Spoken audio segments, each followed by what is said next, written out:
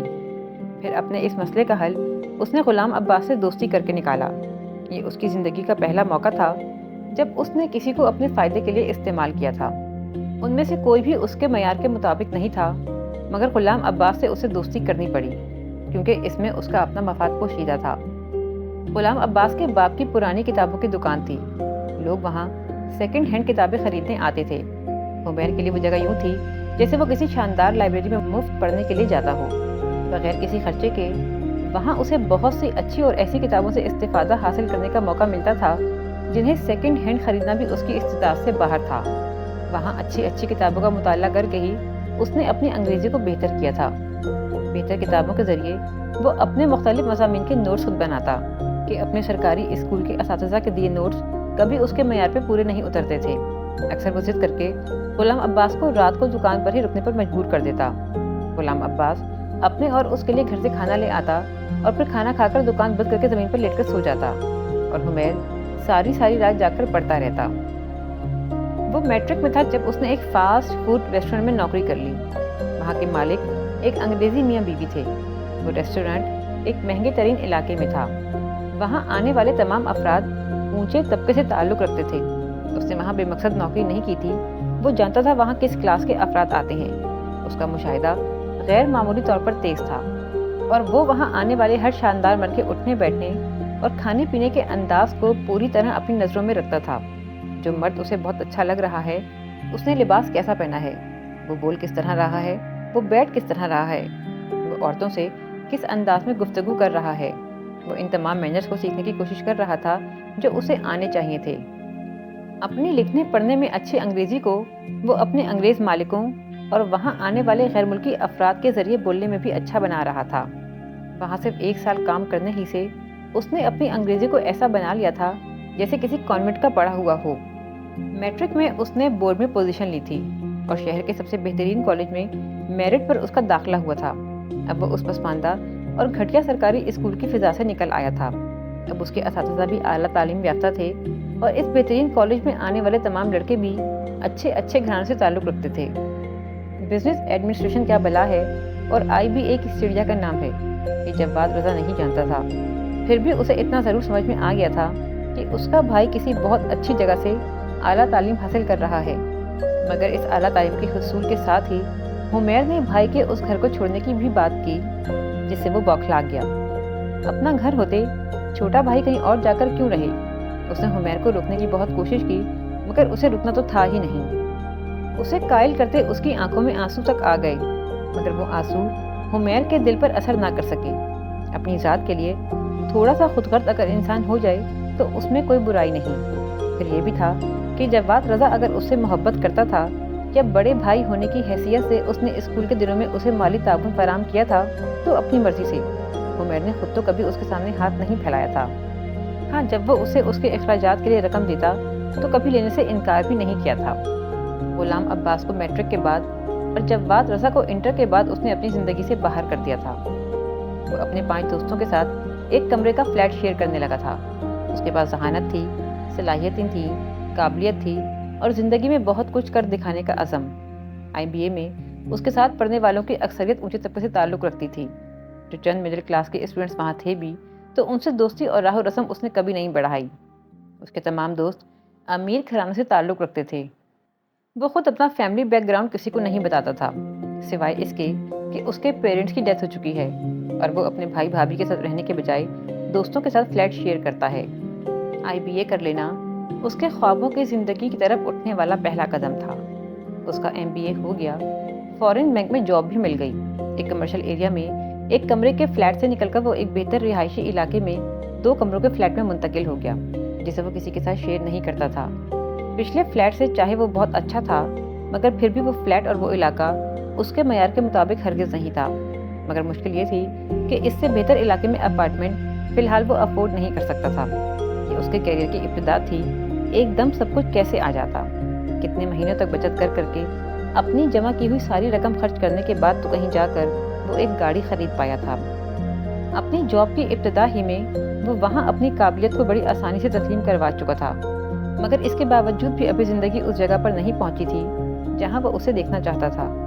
پھر اسے وہ ملی، ماہا احمد علی، خوبصورت ایسی کہ اس پر سے نگاہیں ہٹانے کو جی نہ چاہے، اور ذہین ایسی کہ اس کی گفتگو خاموشی سے سنے بغیر رہا نہ جائے۔ خوبصورتی اور ذہانت کا بڑا حسین امتزاج تھی۔ 4th سیمسٹر کی اسٹوڈنٹ جو عنقریب MBA کر کے IBA سے پاس آؤٹ ہونے والی تھی۔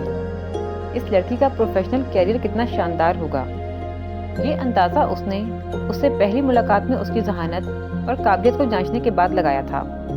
اس کے اندازے کم ہی غلط ثابت ہوتے تھے، اور ماہا احمد علی اس کے اندازوں کے حساب سے ایک ذہین، قابل، اچھی عادات اور اچھے مزاج کی حامل لڑکی تھی۔ اسے ماہا احمد علی سے اس پہلی ملاقات میں ہی محبت ہو گئی تھی۔ اس قسم کی محبت بڑی کیلکولیٹڈ سی، تمام فائدے نقصان سوچنے سمجھنے اور اچھائیاں برائیاں جانچ لینے کے بعد ہونے والی محبت۔ وہ چاہتا تھا کہ وہ جس سے شادی کرے وہ اس کی طرح اعلیٰ تعلیم یافتہ اور شاندار کیریئر رکھنے والی لڑکی ہو، تاکہ دونوں مل کر ویسی زندگی گزار سکیں جیسی زندگی وہ گزارنا چاہتا تھا۔ ایک ایسی لڑکی جو اس قابل ہو کہ اس کے ساتھ قدم سے قدم ملا کر چل سکے اور زندگی کو خوبصورت ترین بنانے میں اس کے شانہ بشانہ کام کر سکے۔ مگر وہ یہ بھی جانتا تھا کہ ایک کمزور فیملی بیک گراؤنڈ کے ساتھ کسی اچھی فیملی کی اعلیٰ تعلیم یافتہ لڑکی کا مل جانا خاصا مشکل کام تھا۔ ماہا گو کہ اپنے لباس سے مڈل کلاس گھرانے کی نظر آ رہی تھی، مگر پھر بھی وہ یہ سوچ کر ڈر رہا تھا کہ کہیں اس کے گھر والے اس رشتے سے انکار نہ کر دیں۔ کوئی یوں ہی تو اسے اٹھا کر اپنی بیٹی نہیں دے دے گا، اس کے بارے میں پوری چھان بین کی جائے گی۔ غربت بھرے ماحول میں پلا ایک چپڑاسی کا بیٹا اور ایک جاہل گنوار اور غریب شخص کا بھائی۔ دوستی کی بات دوسری ہے، مگر شادی بیاہ کے معاملات میں لوگ حسب نسب اور خاندان کو کس قدر اہمیت دیتے ہیں وہ اچھی طرح جانتا تھا۔ مگر وہ لڑکی تو جیسے ملی ہی اس کے مسائل کے حل کے لیے تھی۔ اس کی ماں کو بیٹی کا بوجھ اتار کر پھینکنے کی اتنی جلدی تھی کہ اس نے رسمی کارروائی کے طور پر بھی حمیر کے بارے میں کچھ جاننے کی کوشش کی ہی نہیں تھی۔ اس کی ماں کے ساتھ شادی طے ہو گئی، یعنی اب وہ لڑکی اس کی زندگی میں آنے والی تھی، جسے اس کے ساتھ مل کر معاشی میدان میں سرگرم عمل ہونا تھا اور زندگی کو خوبصورت بنانے میں اس کی مدد کرنا تھی۔ اس نے تاریخ طے ہوتے ہی پہلی فرصت میں اس مہنگے علاقے میں کرائے کا اپارٹمنٹ لے لیا جہاں رہنا اس کا درینہ خواب تھا۔ وہ ماہا کو بیا کر اپنے ساتھ لے آیا۔ وہ اس کے ساتھ پر بہت خوش تھا کیونکہ اس کا ساتھ اسے اس کے خوابوں سے نزدیک جو کر رہا تھا، لیکن وہ ماں احمد علی وہ تو بالکل پاگل تھی۔ وہ کہہ رہی تھی کہ وہ جاب نہیں کرے گی، وہ گھر پر بیٹھ کر اس کی خدمتیں کرے گی۔ اس کے منہ سے انکار سن کر وہ بوکھلا گیا۔ اس نے ایک MBA کی ہوئی لڑکی سے کیا اس لیے شادی کی تھی کہ وہ گھر بیٹھ کر مزے سے اس کی کمائی اڑائے، اس کے دیے پیسوں پر انحصار کرے اور اس کی کمائی سے گھر کے سارے اخراجات چلا کر خود کو ایک سگھڑ اور مشرقی بیوی سمجھے۔ وہ ماں احمد علی کو اپنے لیے ایک بوجھ بنا کر نہیں بلکہ مل جل کر بوجھ اٹھانے والی بنا کر لایا تھا، اور وہ اس پر بوجھ بننے کی بات کر رہی تھی۔ شکر تھا کہ وہ اسے جاب کے لیے قائل کر سکا، ورنہ اس کے انکار نے تو اس کے اوسان ہی خطا کر دیے تھے۔ جس جگہ پر وہ رہتا تھا وہ اکیلا افورڈ نہیں کر سکتا تھا، پھر وہاں ماہا کے تعاون سے آرام سے رہنے لگا۔ اس نے ماہا کو بٹھا کر کبھی اخراجات کس طرح بانٹنے ہیں نہیں سمجھایا تھا، مگر وہ واقعی ذہین لڑکی تھی۔ اس کے سمجھائے بغیر ہی سمجھ گئی تھی کہ اسے کن کن چیزوں کا خرچہ اپنے ذمے لینا ہے۔ پورے عدل اور انصاف سے وہ دونوں مل کر اپنے گھر کا خرچہ چلا رہے تھے۔ وہ ماہا کے ساتھ بہت خوش تھا۔ وہ بالکل ویسی بیوی تھی جیسی بیوی اسے چاہیے تھی، اور وہ محبت اسے اتنی والہانہ کرتی تھی کہ بعض دفعہ وہ اس کی محبت کی شدت پر حیران سا رہ جاتا تھا۔ وہ یہ بات بغیر کسی اختلاف کے تسلیم کرتا تھا کہ ان میں اگر کبھی کوئی لڑائی جھگڑا اور تکرار نہیں ہوتی تو صرف ماہا کی وجہ سے۔ وہ اس کی کسی بات سے اختلاف کرتی ہی نہیں تھی۔ کبھی وہ احسان مندی کا شکار ہوتا اور کبھی نہیں بھی ہوتا۔ یہی حال اس وقت ہوتا جب وہ اس کی خدمت کرتی، اس کے سارے کام بڑے لگن سے انجام دیتی۔ شادی کے ابتدائی دنوں سے ہی اس نے خود ہی حمیر کے سارے کام اپنے ذمے لے لیے تھے، اور وہ اس سے اپنے کام کروانے کا آہستہ آہستہ عادی بھی ہو گیا تھا۔ وہ صرف معاشی میدان میں اس کی ہم قدم نہ تھی، گھریلو امور کی انجام دہی کے لحاظ سے بھی وہ ایک بہترین بیوی ثابت ہوئی تھی۔ کبھی وہ اس کی خدمتوں سے بہت متاثر ہوتا اور کبھی یہ سوچ کر بے نیاز ہو جاتا کہ ماہا کی اتنی خدمت اور اتنی محبت کا سبب یہ ہے کہ وہ بے آسرا اور لاوارث ہے۔ حمیر کے سوا اس کا اور کوئی آسرا نہیں۔ ایک کمینی سی سوچ اس کے اندر ابھرتی جو اسے ماہا کا ممنون اور اس سے متاثر ہونے سے روک دیتی۔ یہ خدمتیں اور یہ محبتیں نظریہ ضرورت کے تحت ہیں۔ عدم تحفظ کا شکار، لاوارث اور تنہا لڑکی اگر اس سے محبت نہیں جتائے گی تو آخر جائے گی کہاں؟ جو ایک رشتہ اسے حمیر کی صورت ملا ہے تحفظ فراہم کرنے کو، ظاہر ہے اسے وہ کسی بھی قیمت پر کھونا نہیں چاہے گی۔ کبھی اگر اسے معمولی بخار یا نزلہ کھانسی وغیرہ ہی ہو جاتا تو وہ اس کی تیمارداری اور خدمت پہ دن رات ایک کر دیتی۔ اسے ہر پل اس کی صحت کی فکر رہتی۔ اسے لگتا کہ کام کی دھن میں وہ اپنی صحت سے غفلت برتتا ہے۔ یہ احساس دل میں رکھنے کے باوجود کہ وہ اس سے اتنی محبت اس لیے جتاتی ہے کہ اس کے سوا اس کا دنیا میں کوئی اور نہیں، اسے پھر بھی اس کی محبت اور والہانہ پن اچھا لگتا تھا۔ حمیر رضا کے فیصلے کبھی غلط ثابت نہیں ہوتے تھے۔ لوگوں کے متعلق اس کی ابتدائی رائے ہمیشہ 100% درست ثابت ہوتی تھی، اور ماہا اس کا بہترین انتخاب تھی۔ وہ اس کے 1 یا 2 بچوں کی ماں بھی بن جاتی، اور آئندہ 15 یا 20 سالوں بعد وہ دونوں مل کر اپنا وہ خوابوں کا گھر بھی بنا لیتے جس کے ان دونوں نے مل کر ہی خواب دیکھے تھے۔ مگر ان تمام ممکنات کی راہ میں سدرا آفاق آ گئی۔ وہ حمیر سے پہلی ملاقات کے ابتدائی گھنٹوں میں ہی اس کی محبت میں مبتلا ہو گئی تھی، اور حمیر اس کے باپ کے اسٹیٹس اور اثر و رسوخ کی محبت میں۔ ہر گزرتے دن کے ساتھ وہ اس کے قریب آتی جا رہی تھی، اور وہ اسے خود سے دور کرنے کے بجائے مزید قریب آنے کا موقع دے رہا تھا۔ اس دوستی اور اس تعلق کی پہل اگر سدرا کی جانب سے ہوئی تھی تو اس میں مزید بے تکلفی اور قوت پیدا کرنے میں اس کی کوششوں کا بھی پورا عمل دخل تھا۔ وہ ایسا کیوں کر رہا ہے؟ اس کے اپنے اندر جنگ سی چھڑ جاتی۔ وہ اس لڑکی کو خود سے دور کیوں نہیں کر دیتا؟ اسے صاف صاف یہ کیوں نہیں بتا دیتا کہ وہ ایک خوشگوار ازدواجی زندگی گزار رہا ہے؟ خوشگوار زندگی؟ کہاں ہے زندگی خوشگوار؟ یہ خوشگوار زندگی ہے کہ وہ ایک 2 کمروں کے اپارٹمنٹ میں کرائے پر رہتا ہے۔ اپنی من پسند گاڑی خریدنا ہنوز اس کی استطاعت سے باہر ہے۔ یا یہ خوشگوار زندگی ہے کہ جس گھر کا اس نے 10 سال کی عمر میں خواب دیکھا تھا وہ اسے آئندہ 20 سالوں بعد ڈھلتی عمر میں نصیب ہوگا۔ اس کی تنخواہ جو ماہا سمیت بہت سے لوگوں کو قابل رشک لگتی تھی، اس کی اپنی نگاہوں میں تو کبھی سرے سے جچی ہی نہیں تھی، بس ایک مجبوری کا سودا ہے۔ حمیر رضا، جسے اللہ نے ایسا ذہن اور ایسی قابلیت دی ہے کہ وہ ایک دن میں لاکھوں بلکہ کروڑوں روپے کما سکتا ہے، لیکن پورے 1 ماہ دن رات محنت کر کے بھی لاکھ روپیہ نہیں کما پاتا، اور وہ ایک لڑکی سدرا آفاق اگر اس کی زندگی میں شامل ہو جائے تو وہ کہاں سے کہاں جا پہنچے گا۔ سدرا کی پیش قدمیوں کا اگر وہ والہانہ انداز میں پرتپاک خیر مقدم کر رہا تھا تو گھر میں ماہا کی محبتیں اور خدمتیں اسے الجھا رہی تھیں۔ ان دنوں اس کی خدمتوں پر خوش ہونے اور فخر محسوس کرنے کے بجائے وہ الجھنے لگا تھا۔ پھر یہ الجھن اس کے رویوں سے بھی جھلکنے لگی۔ وہ اسے کیا کہہ کر چھوڑے؟ وہ اس کے ساتھ اتنی اچھی ہے کہ وہ اس سے لڑ کر یا اسے اس کی کوئی برائی بتا کر بھی نہیں چھوڑ سکتا، لیکن وہ مہا کی ان اچھائیوں کو کیا کرے کہ یہ اچھائیاں اسے وہ زندگی نہیں دے سکتی تھیں جیسی زندگی وہ جینا چاہتا تھا۔ سدرا سے شادی کر لی تو مہا کا کیا ہوگا؟ وہ تو بالکل اکیلی ہو جائے گی۔ میرے سوا تو اس کا کوئی بھی نہیں ہے، تو کیا وہ صرف اس لیے اپنے خوابوں کی زندگی سے منہ پھیر لے کہ اس زندگی کی طرف بڑھنے سے مہا بالکل اکیلی رہ جائے گی؟ یہ موقع ہاتھ سے نکل گیا تو پھر بیٹھے پچھتاتے رہنا۔ مہا اکیلی رہ جائے گی والے اپنے اس احمقانہ خیال کے ساتھ۔ وہ پڑھی لکھی ہے، سنبھال لے گی خود کو۔ اس کے اپنے اندر سوال جواب ہوتے، اس فیصلے کے حق میں اور مخالفت میں دونوں طرح دلائل دیے جاتے۔